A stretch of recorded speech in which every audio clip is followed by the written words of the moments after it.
Hi, my name is Tiffany Hendricks Blackman. I'm here to talk with you about qualifying for Social Security disability or supplemental security income based on a breast cancer diagnosis. First, to give you a little bit of background about myself, I previously worked adjudicating Social Security applications, which means that I reviewed the applications and determined if the person was eligible for Social Security benefits or not. I then went on to represent clients who were applying for Social Security benefits and represented them at hearings as well as appeals. And I now work for a court where I review Social Security appeals and help write the decisions on those cases. So unfortunately, I do need to put up a disclaimer because I am an attorney. The information in this presentation is provided as general information, not legal advice. And use of this information does not establish an attorney-client relationship. If you feel that you are in need of some legal advice, then there will be some resources towards the end of this presentation that will guide you with how to find an attorney who would be able to provide the legal advice that you need. So first, a lot of the time people wonder, what does it mean to be disabled? We hear the word disability thrown around a lot, and it means a lot of different things, depending on in what context you're talking about. So if we look at the Americans with Disability Act, that means something to have a disability under that, and it means something different under the educational rules and laws such as 504. But the Social Security Administration, so we'll be primarily talking about, has their own very specific definition of what it means to be disabled. Often people wonder how they could have a disability and yet not qualify for Social Security disability benefits. And that is just because of the very specific definition that they have for what it means to be disabled in their program. So to be found disabled and to qualify for Social Security benefits in their program, you first must have one or more medically determinable impairments, which means that you have one or more diagnoses that have been made by a medical professional. This condition must be something that will last at least 12 months or result in death. And the condition must prevent you from engaging in what they call substantial gainful activity, or SGA. So what does this mean in practice? This means, for example, if somebody has breast cancer, depression, neuropathy, and carpal tunnel. Those are all medically determinable impairments that have been diagnosed by their primary care physician and their oncologist. So they satisfy that first prong of the requirements. These conditions, if they are going to last at least 12 months, will satisfy prong 2. And if it prevents them from being able to work at a level where they are not able to earn at least $1,310 a month or more from their work activity, then that will satisfy prong 3. So where a lot of people run into difficulties is that most people applying for benefits have a diagnosis, so they satisfy prong 1, but their diagnoses perhaps will not limit them for at least 12 months. If with treatment, you will not have any limitations in 3 or 6 or even 9 months, then unfortunately you will not qualify for Social Security benefits. Or if your impairments do limit you pretty extensively, but you're still able to work at a level where you're earning more than $1,310 a month, then again, it's unlikely that you're going to qualify for benefits. And so if you don't meet Social Security's definition of disability, that is a time when you can look into whether you may qualify for other types of benefits. If you're a veteran, there may be benefits out there for you through the VA or other programs. If you previously purchased long-term or short-term disability benefits, then those have different requirements than Social Security. And it would be good to pull up the paperwork you have on those policies and look at what their requirements are and if you may qualify for those benefits. Or depending on your situation with work and what caused your impairments, you may look at unemployment or workers' compensation benefits. Or if you are looking to just return to work or increase your work hours, vocational rehabilitation may be able to help you with getting accommodations and finding employment. And there are benefits out there that can help that are just financial related rather than disability related, like SNAP and WIC.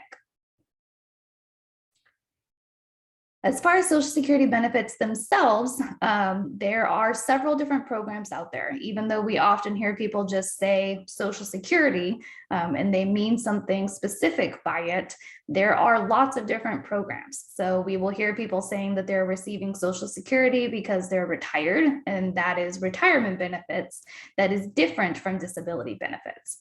When people are talking about disability benefits, they are usually referring to Social Security Disability, or SSD. This is the program that you pay into when you're working. So with your pay stub each month, you saw that there were Social Security deductions being made. With Social Security Disability, you have to satisfy those 3 prongs that we were just talking about. So when you apply for the benefits, you are proving that you have a medically determinable impairment that is going to limit you for 12 months or longer, and it prevents you from earning SGA. On top of that, there's another requirement that you must prove that you became disabled before this thing called a date last insured. When you pay into the system, it essentially insures you and qualifies you potentially for benefits for just a set period of time. And that period is usually about 5 years after when you stop working. So if you were working full time with no gaps in your employment, then you would be able to have about a 5-year period during which you can prove disability. And unfortunately, if you became disabled after that 5-year time period, then you will not be able to qualify for SSD benefits unless you return to work and reestablish eligibility for the benefits. So if you qualify for the benefits, then the monthly payments are calculated based on what you paid into the system. I have the range here. The average benefit is around $1,277. With SSD, if you qualify, you will also receive Medicare insurance. There is a waiting period for Medicare that everybody is subject to. There's a 5-month wait. And there's also, prior to the 5-month wait, a 2-year time period that they will not provide benefits for insurance. If they find you were disabled in the past, though, that's going to shorten your waiting period. And that's something that they will explain to you if you qualify for benefits, or if you hire an attorney, they would be able to help you figure all the insurance logistics out as well. If you qualify for SSD, there is an additional financial benefit for minor children. There's no requirements that the child be disabled or anything of that nature. It's just based on your disability. And this is just additional money if the minor child is dependent on you. And with SSD, the benefits will only be terminated if they determine that you have medically improved to the point that they believe you're capable of earning SGA. There is another Social Security disability program called Supplemental Security Income, or SSI. Just like SSD, with this, you have to prove that you satisfy the 3 prongs, that your medically determinable impairments will last at least 12 months and prevent you from earning SGA. On top of that requirement, though, SSI also requires that you have a financial need for the benefits. So with SSI, they're looking at your income and resources that are available to you. So they will look at your bank account, retirement accounts, cars, property owned, and things of that nature. There are some things that are excluded. So they don't count your first home or your first car, and they don't count certain benefits like food stamps. There are strict limitations on what you're allowed to earn and what kind of resources you can have. And so if you find that SSI is the program that you may qualify for, then you can find all that information on the Social Security website, or talking with a representative to really go through your finances and determine whether you would financially qualify for SSI. SSI, one nice thing is that it does not have that date last insured. And so if you unfortunately, lost your date last insured several years ago and you only now became disabled, then you do not qualify for SSD, but you may be able to qualify for SSI because it does not have that time limitation that SSD does. SSI is also available for people who did not work long enough or pay enough into the system to qualify for SSD. SSI doesn't have any requirement like that where you had to pay enough into the system to qualify for it. The downside of SSI is that it is a lower financial benefit than SSD. So right now it's around $794 a month, and it's subject to reductions. So if you receive free housing or gift money from other people, or a wide variety of other things can be counted, they will reduce the amount of monthly benefit you get based on any money or resources that you're receiving. With SSI, instead of Medicare, you receive Medicaid as your insurance, and there is no waiting period for that insurance though. And there is no additional benefits for children. The benefits for SSI can be stopped for either medical improvement or a change in finances. So if you previously financially qualified, but you get married or you return to working part-time, or receive an inheritance or anything that financially disqualifies you, they will stop your benefits even if you have not medically improved. Just like to point it out, if you're reaching retirement age and you don't think that you qualify for disability benefits, and you could always put in your retirement application instead. But there is a penalty for pulling your retirement benefits early. So if that's something that you're considering, you can go onto the Social Security website and see what your full retirement age would be and see what the penalty would be for pulling your retirement benefits early. The nice thing about disability benefits is if you are qualifying for the disability benefits, then that won't reduce your retirement benefits. You can receive your full disability benefits up until your retirement age, and then you will receive your full retirement benefits. Versus pulling your retirement early, you'll have that permanent reduction in your benefits. And there's also a program called Disabled Widow or Widower Benefits. This just has the same requirements as the others, where you have to prove that you are unable to earn SGA because of your impairments, but it has some additional requirements that I listed on here that have to do with your age, your spouse's earnings, and when you apply for benefits and became disabled after their death. There's also some benefits for disabled adult children. So if you are found to be disabled or you reach retirement age, I just like to make people aware of the fact that there are benefits for their children if you have any adult children who are disabled. So we've already touched on this process, but I like to give people just a little bit more of an in-depth information about how the process works. So when you apply for benefits, they engage in a 5-step process to determine if you qualify or not. Step 1, we've already talked about. So the first thing they look at is, are you engaging in SGA? And if you are, then you will not qualify for Social Security benefits unless there's a really limited exception for that. So even if you have an impairment that is severely limiting you, generally, if you're earning over this limit, you will just not make it past step 1 and they will deny your application for benefits. Some exceptions would include if you have accommodations that are needed that you are paying for, or medical expenses that enable you to work. So if you have expensive medications that you need, or other things that you require for you to be able to successfully work, if those monthly expenses make it so that your total income would be considered less than $1,310, then you may make it past step 1. This is uncommon for most people, but it is a possibility. So if you are incurring expenses that enable you to work, make sure that you're keeping track of those expenses. If you make it past step 1, they look at step 2, which we've also touched on. Do you have a medically determinable impairment that's going to limit your ability to work for 12 months or longer? Most people, like I mentioned, make it past step 2, and then they make it to step 3, which looks at, do you meet or equal a listing?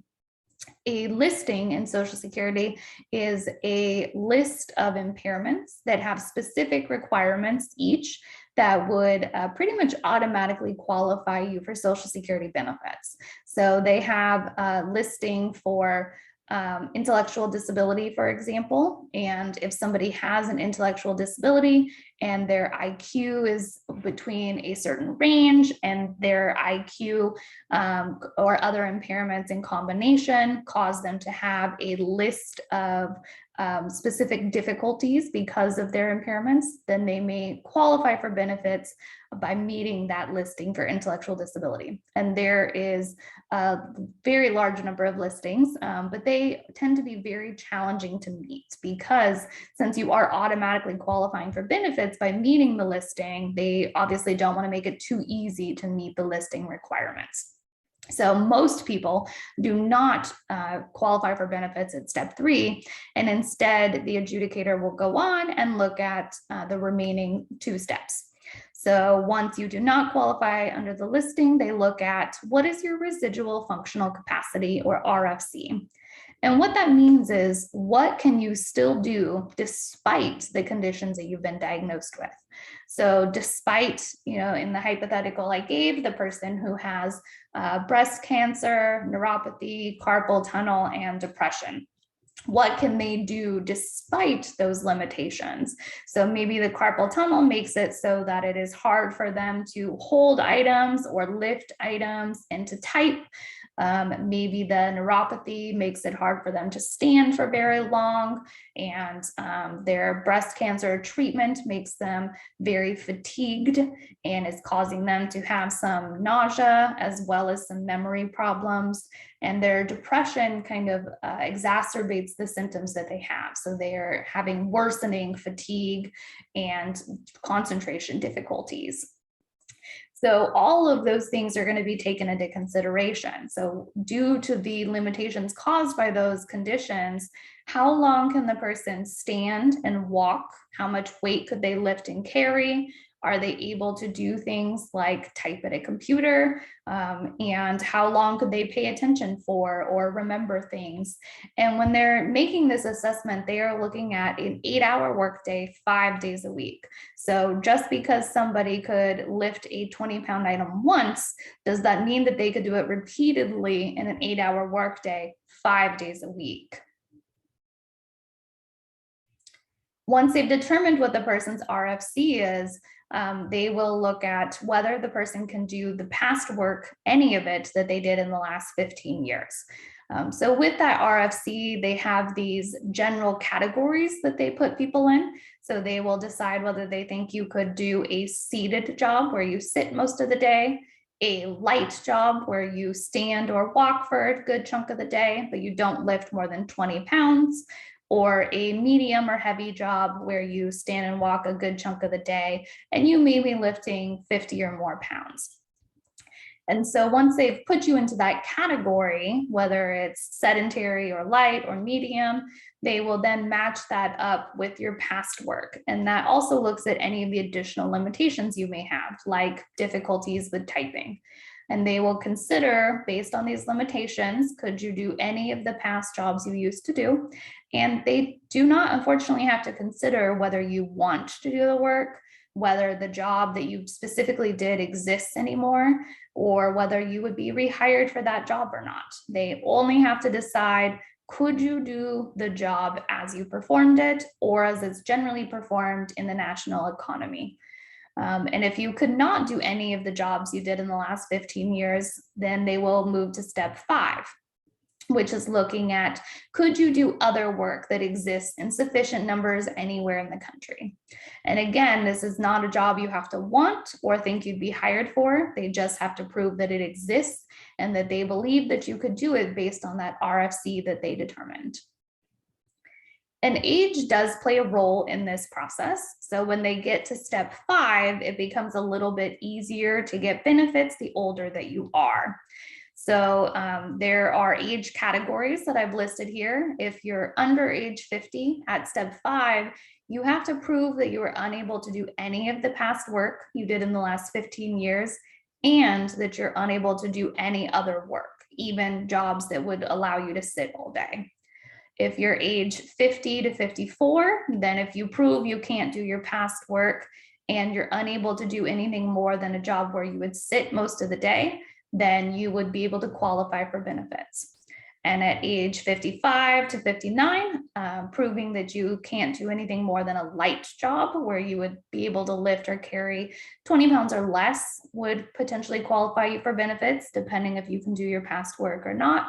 And at age 60, there's a few additional rules that make it a little bit easier to qualify for benefits. When they're making these determinations at each step, they don't just look at your impairments, they also look at your treatment and other things that might be impacting your ability to work. And so they look at whether you are following prescribed treatment, such as, are you taking your medication? Are you going to physical therapy like you were referred to? Did you stop smoking like you were instructed to? Were you offered a surgery and you turned it down? And if so, what was your reason for turning the surgery down? They will also look at your substance use, and that includes both legal and illegal use. So they will look at if drinking alcohol is impacting your functioning, medical marijuana. Is that something that you are using in a way that prevents you from getting other treatment that might be more effective? They are allowed to look at all of those things. One of the most important things that they look at, besides the medical records, is these statements that you provide and that others can provide. And so there are questionnaires that they will send out at the application process. One of them is a report where they ask you to tell them what you do in a typical day. And then they also have an optional form that you can have a friend, family member, whoever you would like complete. And it asks them as well what a typical day is like for you and what your functioning is like. So these forms include things like how far can you walk before you need to take a break? How well do you follow instructions? How long can you pay attention, or how often do you complete tasks that you start? And a lot of the time people skip questions in these forms or keep their answers very brief. And I know that the forms come across as pretty tedious. Some of the questions seem pointless, but it's important to really fill these forms out as completely as possible and to give explanations. And so if it says, how long can you walk before taking a break, and you write 2 miles, what does that mean? Does that mean that on one single occasion, the maximum you could ever walk is 2 miles, but then you would be in pain or fatigued and you would need to rest for an entire day, and then you probably still could not walk that distance again? Or do you mean that you are fine to walk 2 miles, take a break for 10 minutes, and then you could walk another 2 miles? It's important to really explain what you're writing, because a lot of the time Social Security will assume what is the worst for you. So if you write, for example, that you can lift 20 pounds and you do not specify anything else, they will assume that you can lift 20 pounds repeatedly for an 8-hour workday. But if you meant that you could lift 20 pounds once and then potentially hurt yourself, that is very different. And so it's important to really give an explanation for what you are saying. And if you give that optional form to somebody else, explain that to them too, that when they are writing their answers, that they should give explanations, not just, single new numbers or very brief one-word answers. You can also ask your doctors, counselors, any other professionals that you see to write letters in support of your application for benefits, or to fill out questionnaires. Those are things that can have a lot of weight when they're determining your eligibility for benefits. Sometimes they have to send you for an exam in order to determine if you're eligible for benefits. That really only happens if you have not had recent treatment for a condition that they think may be important for your case. So this comes up, for example, if somebody has had a lot of treatment for their physical conditions, but in their application, they say that they think they're disabled in part due to depression and anxiety, but they have not had any recent psychological treatment, then Social Security may send them for a psychological evaluation. And you don't have to pay for that exam. You just have to show up and attend a 30 to 60 minute approximately examination. And it's important when you go to an exam like that you give the best effort that you can give, because they are looking at how consistent your behavior and results are with other appointments that you went to with your medical providers, and they'll look at the consistency with any statements that you or the other third party made as well. So, give your best effort and make sure that you're giving the full explanations in those examinations as well. And so I wanted to speak a little more about how breast cancer specifically is considered by the Social Security Administration. So it can impact your case at several different steps. At that step 3, they will look at if you meet or equal one of the breast cancer listings. So here I have the more common breast cancer listing. So they will look at whether your medical records demonstrates that you meet the requirements of this listing. What I suggest to people is that they print or email this document. You can find it on the Social Security website, or this presentation will be presented to you, so you could just copy and paste it from here. And you could provide it to your primary care physician, or more likely your oncologist, and ask them if they believe that you meet the requirements of this listing. And if so, if they would be willing to write a letter in support of your application for benefits. And then it's also important that they provide your medical records to Social Security when it's requested of them, because those will be required for you to qualify for benefits. And there is an additional listing that you could provide to them if it's applicable for your case. There is also a process where Social Security will expedite cases. They'll process it faster if the individual meets certain requirements.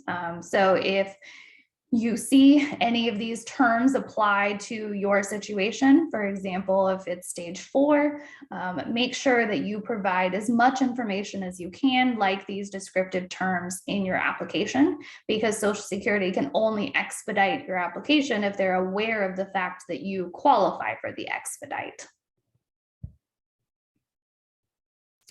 So when they're doing that 4th and 5th step and determining if they think you can perform your past work or other jobs that exist, they will look at both your symptoms as well as the side effects from treatment. And so make sure that you're sharing all of that information. And a lot of the time people get pretty laser focused in on a single condition. And so just keep in mind, like I mentioned, if you have this breast cancer diagnosis, but you have these other conditions as well, sometimes it can seem counterintuitive to focus in on these other conditions that are not presently limiting your life as much. But it's important to really discuss all of them, because they have to look at the totality of the evidence to determine if you can work or not. And so if you have previously only worked office jobs, and you were always using on the computer all day, but now you have severe carpal tunnel and you haven't had a chance to get it treated because you've been having treatment for breast cancer, that carpal tunnel is going to play a large role in them determining if you can go back to a desk job where you're typing all day. And so even though it may not, seem like the most important information to share, really stop and take the time to think about all of your conditions and how they affect you. And so that includes all the medications that you're on, and it includes talking about treatment that you had in the past that's already completed. So for some people, they had to undergo chemotherapy, radiation, and some of these lasted months, and they were, unable to work because of the side effects of the treatment for those months. And a lot of the time we're talking back-to-back treatments or time periods where other things were going on, and they will consider all of that together. And so it's not that a single treatment has to prevent you from working for 12 months or longer. It's that, everything together has prevented you from working 12 months or longer. And so, don't skip things that happened in the past just because it's over now. You really want to give them a clear picture of everything that has prevented you from working during this time period. And it's important to talk with them about all of the evidence. So in the last slide, I had examples of some of the things that they would be looking at, and that includes the side effects of treatment, such as fatigue or nausea or diarrhea. But they are going to want more than just your reports of those side effects. They need the actual evidence that the impairment has been diagnosed and that you underwent this treatment. And so they will be looking for imaging, biopsy results, blood reports, the notes about your progress and treatment records, all of the things like that. So make sure when you're completing your application that you provide the contact information for all of the providers that you have seen, even if you haven't seen them for a while, because Social Security will obtain all of those medical records. And that includes not just, again, the breast cancer treatment itself, but any treatment that you've gone to for any of your conditions, including your counselor's information or anybody else that you've gone to. They will also consider like I mentioned, statements or questionnaires completed by medical professionals and any statements from you or others. One of the most common questions too I get asked is, how long is this all going to take? I've heard it can take a long time. And that is true, but it's really a case-by-case situation. You should apply as soon as possible. And that is for two main reasons. One is because they have requirements for how far back they can pay you. For SSI, they can only pay you to the day that you applied. So even if you were disabled 2 years ago, if you don't apply until today with SSI, they will only pay you benefits to today. SSD can be paid up to 1 year prior to the application date. So with both of them, applying the sooner the better, that you will be able to get benefits paid back further than if you were disabled, beginning at that date.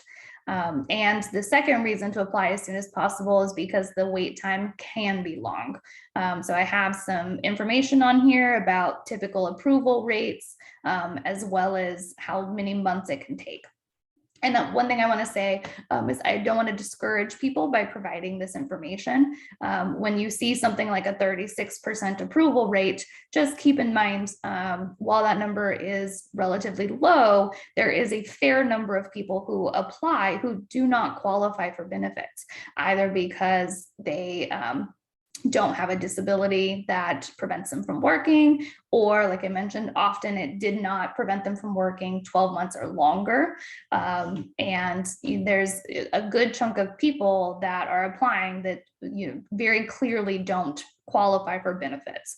But there is also a decent number of people who end up getting denied benefits despite the fact that they likely qualify. And those are the folks who will continue to appeal on to the next levels. And so these just provide you with additional information about the different levels of appeal and how long that process usually takes. So as I mentioned in the very beginning of this, there's a chance that you may feel that you need a representative to help you with this. So I'd like to point out that you may be able to qualify for free assistance.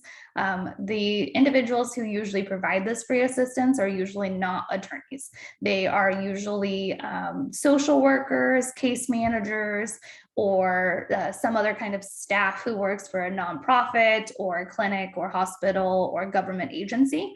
And they often only provide help at the initial application level. But they, a lot of the time, are somebody who is very experienced in helping people qualify for benefits, and their assistance is free. So if you think you may need that help, I would contact any nonprofits or clinics that you think may be able to connect you with somebody.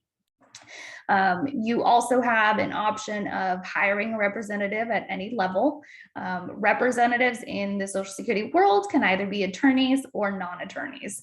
The difference here, obviously, is that attorneys are somebody who went to law school and got barred, and non-attorneys, they likely did not go to law school and are not barred. They may have the same amount of work experience, just different educational backgrounds. My personal recommendation is that you consider hiring an attorney over a non-attorney because they charge the same amount of money. And one of them is coming with more experience than the other, but that is completely up to you. Representatives can only charge you for their work if they win, and the fee is set at 25% of your back pay or $6,000, whichever is less. So if you were to apply today, but you don't receive benefits for 2 years while you're appealing the denials, and they find you became disabled today, then you would have 2 years worth of back pay, and the attorney would get 25% of that or $6,000, whichever is less, and you would get the remainder. When determining if you need a representative or not, these are just some things to think about. Do you keep track of the mail? Because most of their communication is done via snail mail. Do you complete paperwork thoroughly? As I mentioned, they have a lot of questions that they ask, and it's important to answer them thoroughly.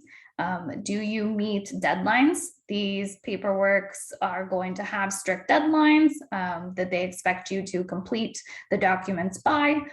You can request an extension if needed, though, and they will certainly grant that for good cause, but it will prolong your case. And so consider if you are somebody who's good with balancing your deadlines or not. Do you answer phone calls? Because if they need to reach you, they will reach you by phone rather than email, and would set up an appointment if they need to send you to an examination, or if they need any paperwork from you. That's all going to be done by phone. So just consider whether you think you are somebody who is typically good at those kinds of things. Are you feeling well enough? Are you feeling up for balancing all of this with everything else you have going on? Or do you think that you could use some assistance? And if you could use assistance, something else I like to point out, though, is that you can appoint somebody else to help with your case.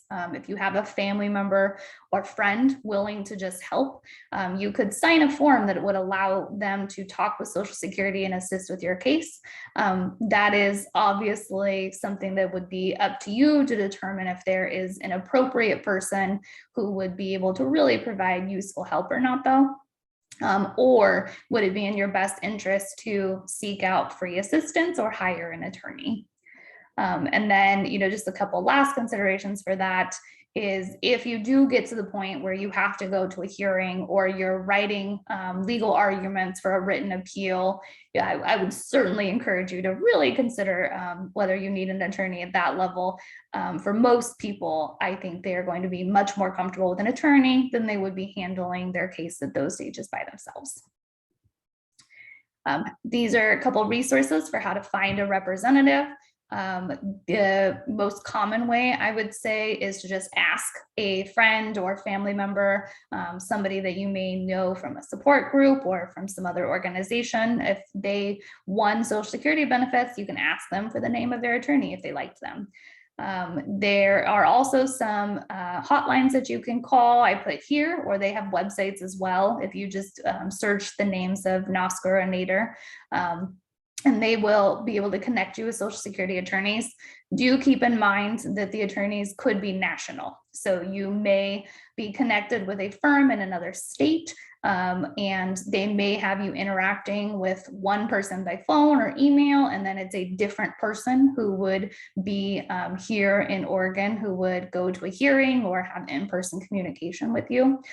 So if having kind of a more one-on-one relationship that's consistent with somebody is important to you, then you might want to consider focusing your search on local attorneys rather than these national ones. You can try calling one of your state's attorney referral lines, or use a website, Google or Avo, to just search for attorneys by Social Security practice area that are in your area.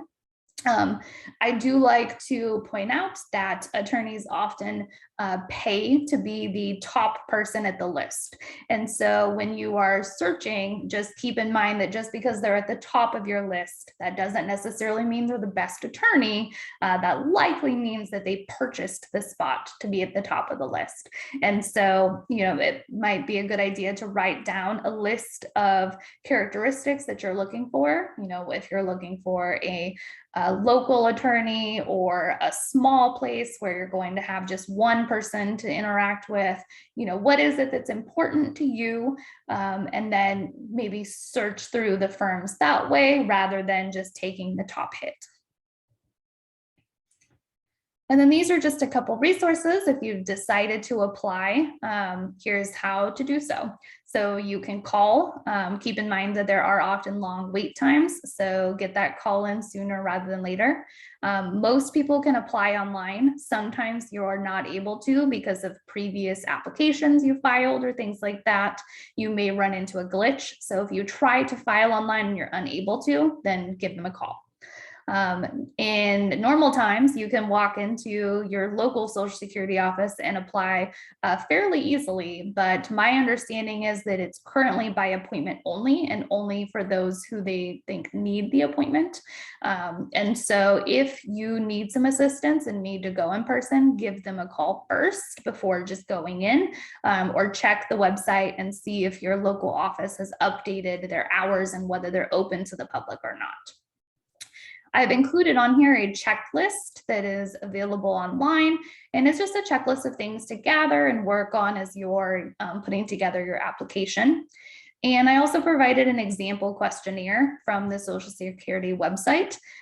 This is an example of a document that they use. And so I do not suggest that you just send this exact document to one of your doctors because it includes some questions and information that is not intended for a treating doctor. It is stuff that they use for their internal reviewing doctors to answer the questions for them. So this is just an example of questions that could be included in a questionnaire to give you an idea of what an attorney would send on your behalf, or what you could try to create yourself if you were going to go that route. Most of these basic tips I've already mentioned at one point or another, but I like to just rehash them a little bit. So it's important to meet all deadlines. If you miss a deadline, ask for an extension for good cause, whatever the reason was that you missed the deadline. Complete all paperwork as thoroughly and accurately as possible. If they schedule an appointment for you, make sure you attend it. Keep track of contact information, and I provided a list here of the most common offices you may have to interact with throughout the application process and appeal process. And with that, I also want to note it's important to keep track of contact information for your medical providers too, so that you can provide that through the application process. And if you are awarded benefits, just keep in mind that it is important to keep Social Security informed so that they can either terminate your benefits if you're earning too much, or reduce them if you're on SSI and they need to reduce it. If you need some help figuring out the best way to return to work, or you need help with continuing your insurance while you try to work or things like that, you can contact Social Security or Disability Rights Oregon. They have some programs that may be able to help you to continue working for a period of time while also keeping your benefits. And at some point, if you're on benefits, you will receive a continuing disability review, and they will look at the care that you have received, how you've responded to treatment, what limitations you still have, and if they think that you still qualify for benefits, or if they think that you've medically improved to the points that you could start working again, earning SGA. So it's important to get ongoing care and complete all of the paperwork with that process. And if they ask you to go to an exam, then you will need to go to it, or your benefits could be terminated. And with that, often people want to know how long it'll be before they have one of these reviews. And that is determined by Social Security. Usually the younger you are, the sooner you will have a review. So it could be only a year. Normally they're pretty behind. So we're usually looking at more like a 2 to 3 year period or longer. And the older you get, the longer the time period is. So it may be only every 7 years. And then here is just some other potential benefits or resources that you could reach out to if you have a financial need. So there are several listed here, as well as a lot of their contact information. And lastly, if you have any questions, you can feel free to have them forwarded on to me. I'm happy to answer kind of general questions about how Social Security works, or if you have questions about additional resources I could provide, links to helpful information on the Social Security website. I'm happy to do any of that. If it's something that I'm unable to answer or that would be best sent to an attorney who can provide you with legal advice, then I'll let you know that. And I will provide you again with the resources to help you find an attorney. Thank you.